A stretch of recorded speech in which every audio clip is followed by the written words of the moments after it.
Hey everyone. Hi. Here we are in beautiful Crestone, Colorado with Dr. Kim Engard. Dr. Engard has an extraordinary integration of many, many healing traditions, a lot dealing with traditional Chinese medicine, acupuncture. She's a wonderful acupuncturist. She's an herbalist, a naturopath, a Qigong master, well, Qigong practitioner.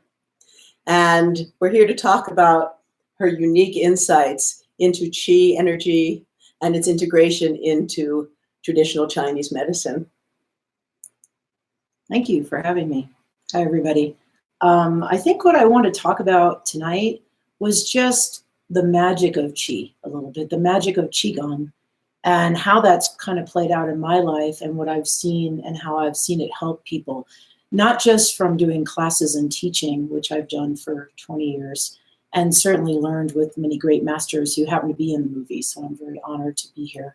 But what I've found is that it helps people connect with the magical, experimental, I don't want to say childlike, but they rediscover themselves when they do Qigong.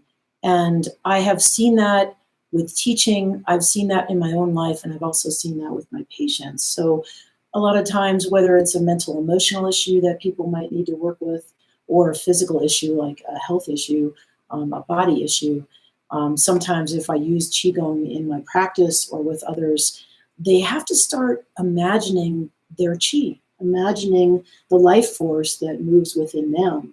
And even if they fake it till they make it, even if they, what's a Qi ball? I don't know what that is, and they'll stand there and people will be like, okay, I have to envision this thing. It's really going to play out for me. But even if you kind of have to imagine it for a while, after doing it, you realize that it's real, that what you create is real and what we envision is real. And we can actually change our lives. We can shift our energy, obviously. And we can bring not only positive Qi and healing in our lives, but we can bring happiness and joy into our lives. And I think that's really a magical thing about Qigong. I mean, I've been a yogi practicing for 40 years, and I love yoga very much, and yoga can do that also. Qigong has its way. I mean, both traditions, many traditions work with energy. But I think the other beautiful thing about Qigong is that it doesn't matter what kind of level of athleticism you have, that you can incorporate that Qi, whether you have to sit in a wheelchair. I've seen people who are disabled start to use Qigong, and they can actually envision the exercises and get the same benefit, even if they're not able to do the whole movement, because they're envisioning the movement of the energy. And that's really the source. That's what's shifting the person and helping us really embody ourselves and understand that part of ourselves, because we aren't just a physical body. We have a mental, emotional, energetic body. And Qigong helps us, through a very creative process, touch that part of ourselves. And I see great healing with that. And so it's very special in my life. It's played a great role. Well, I want to tell you that Kim is my naturopath, an acupuncturist, and I went the whole winter without getting sick. And that was due to her acupuncture, all the different techniques she used, and particularly her herbs. She's a really wonderful herbalist. So speak about how you use herbs in your practice. Well, that's what this plant has, the energetics and maybe the physical constituents that will help shift the patient, right? And it really is the whole plant, the energy that plant holds. And so really it ties into that, because maybe there's a condition, fatigue, for instance. How many herbs, adaptogens, different things we could use for that. But really when you get into the essence, the energy of the plant, you start matching if you practice like that. And I think over time I've learned to do that a lot better with people, where I can match, I've got 5 different herbs I could use for this. And instead of treating a condition, I'm actually helping a synergy between the patient and the plants. Well, I know what's very interesting is how you make unique formulas for each individual. And what is it? How do you kind of, I don't know if the word's diagnose, but perceive which plants to use? Well, I definitely take into account traditional Chinese medicine and diagnoses, along with other types. I play into Ayurveda and other things where I get a sense of how the body is handling the issue. Not only is there a symptom. And once that is established and there is a diagnosis, traditional Chinese medicine, whatever, I can see, for instance, being a filmmaker and having to run around and enjoy that so much, but still be burning the candle at both ends all the time and doing it very well. But what is needed here, right? Without any major health issues, but sometimes there could be. But in your case, what might be necessary to help support that process the person is working on, whatever that is. They could be going through some kind of emotional crisis. How do we support that? Or maybe they're just tend to get deficient in a certain way, and how can those plants and other methodologies as well support that person to live the life in the fullest way that they can and do their work, which we're all trying to do, hopefully. Well, in our group, which has become very active, and I'm so happy that all of you are joining us. There's these days, especially this week, a lot of people are going through some very difficult emotional times. Mm-hmm. And I know you have some great insights into what's happening right now, and give our audience some of your wisdom. Well, Gaia, Earth is going through a lot of changes. There's a lot of changes to our magnetic field.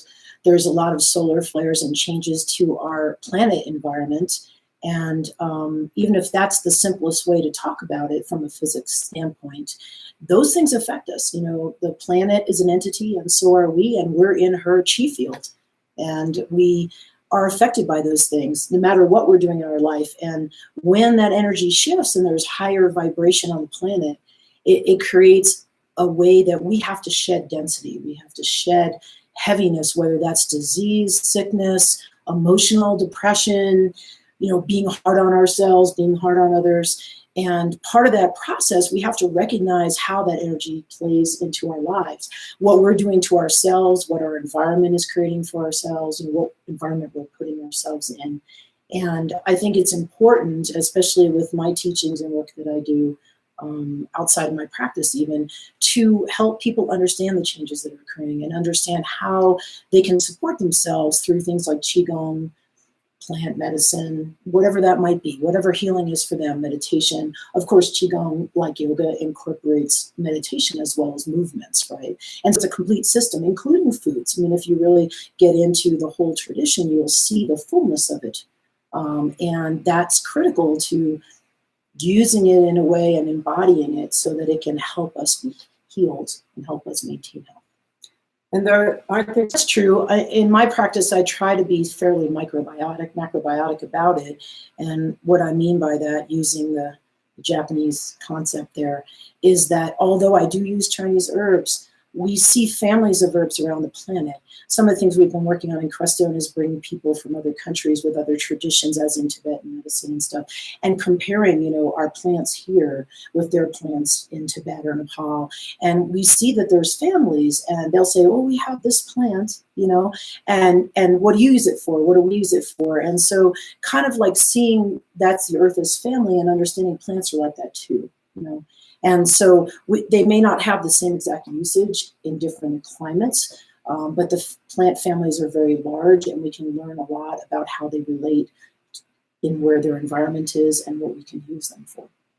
So as an acupuncturist who is very involved with Qigong, could you give our audience a little insight into the relationship with... There's different, if we really look back at the ancient Chinese texts, and Ken can talk about this a lot better than I can, but because he translates them, but we see that connection between traditions, the yogis speaking with the Taoists, and if we really go back far enough, I think, and if we had all that information available to us, because it was available on the planet at different times, maybe we'll discover some more of it, which would be wonderful. But when we really go back and see that, we see the interconnections. And certainly, I would say different traditions. If you've got, hundreds of thousands of nadis in the Vedic tradition, meridians are part of that system. And so as these different healing traditions developed in different areas of the world, and they may have been more isolated at different times, they may have become masterful at a certain part of it. And it's interesting when you integrate and work with both, you start seeing those connections, and you can use them concurrently to support each other. And so there's no loss in Qigong in any way. It's not to say that it's limited. I don't believe it's limited in any way. But when you start talking about the macrocosm and microcosm and different orbits around the body, you're using energy beyond your physical field of meridians, right? Because that's like the nadis. They're surrounding you in your energetic field, not just in your physical body. But what I always find really interesting is as we start really finding truths or rediscovering truths with energy medicine and some of these ancient traditions, science is slowly catching up to that. And so like when this is true with homeopathy, this is also true in Qigong, that with the electron microscope, they were able to actually see the channels of meridians, but they're like, there's nothing in them. Well, that's just because the Qi or the prana is not recognizable at that vibration with the technology that we have.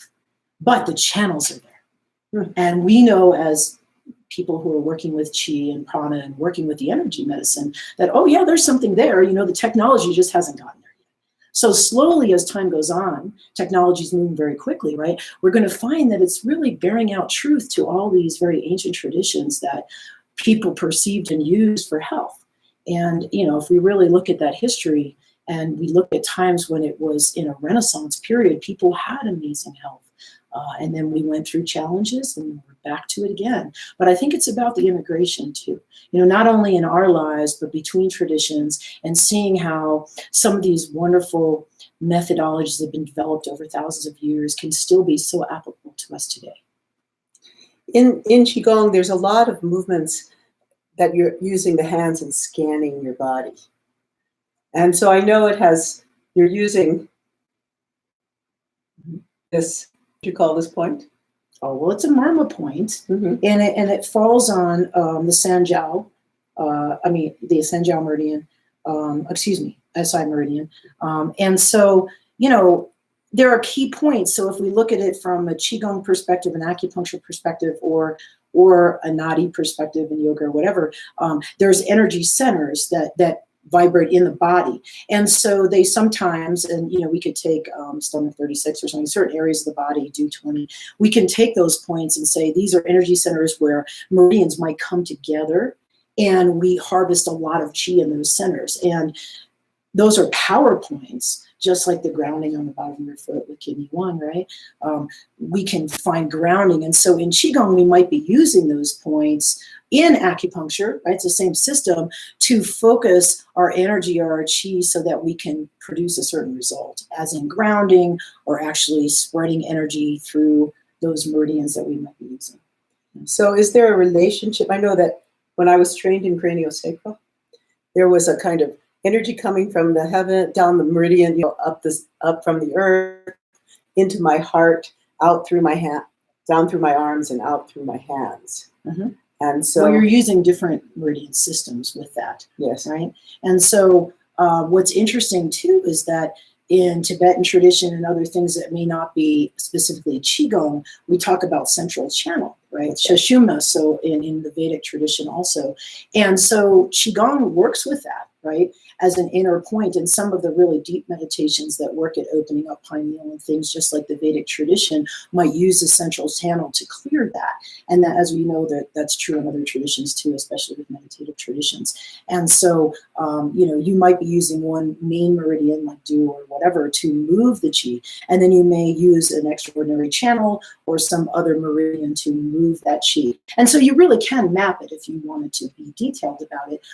Is it really necessary? No, I think in Qigong, if you're into it that deeply, but just to actually do the movements, you know, being a doctor, you know, the more I practice, the better I. It'll just start to all of a sudden click, like, oh yeah, I'm moving and I'm doing this. Okay, I think I'm this, you know, I'm creating a waterfall, and then all of a sudden, oh, I'm feeling the actual chi move through a certain part of your body, and then you're reconnecting and actually using the exercise to open up that meridian, you know, whether it's deficient or excess, as we talk about in traditional Chinese medicine. So you can actually give yourself a treatment. You know, in addition to having the experience of the movement itself, you're actually working with the chi in that way, and so it's part of that system. Really, traditionally, and I certainly incorporate that in working with patients when it's applicable. you know, okay, we need to work on grounding. I think we all need to do that lately, right? Things are moving so fast. And one day we think, well, we're great. And, you know, if I didn't have my practice, you know, I'd have a hard time being able to practice with anyone else. And so, you know, I know that I need to incorporate that pretty much every day. You know, We all do. Yeah. We all do.